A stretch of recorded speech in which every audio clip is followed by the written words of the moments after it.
आज भी रो रहे हैं।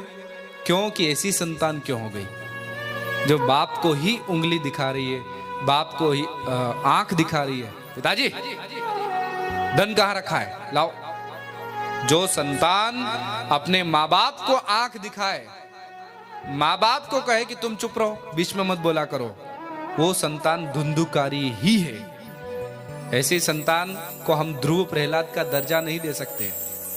ये धुंधुकारी के दर्जे की औलाद है, जो माँ बाप को आंख दिखाते हैं, माँ बाप को उंगली बताते हैं, तुम चुप रहो, तुम बैठे रहो। कई बार बच्चे गुस्से गुस्से में कहते हैं माँ बाप को, तुमने किया ही क्या है हमारे लिए। जब ये बात बेटा अपने पिता से कहता है, अपनी माँ से कहता है, जरा उस बेटे को सोचना चाहिए उस माँ पर, उस पिता पर उस वक्त क्या गुजरती होगी।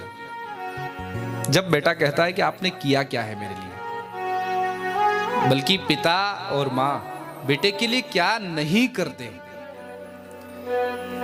पिता चाहे स्वयं फटे जूते पहन ले, पर बेटे के पैरों में पहनने वाली चप्पल जूते कभी फटने नहीं देता। पिता स्वयं फटा बनियान पहन करके पूरी जिंदगी निकाल दे, पर बेटे के शरीर पर कपड़ा कभी फटने नहीं देता।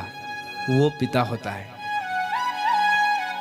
स्वयं कैसे भी कमाए, कितनी भी मेहनत करे, कितना भी पसीना बहाए, पर बेटे के सपनों को कभी अधूरा नहीं रखता। वो पिता होता है। बेटे के सपने को अपना सपना मान करके, अपना सपना बना करके, मैं जो नहीं बन पाया वो मेरा बेटा बनेगा, मैं इसे बनाऊंगा, ऐसा सपना जो देखता है वो पिता होता है।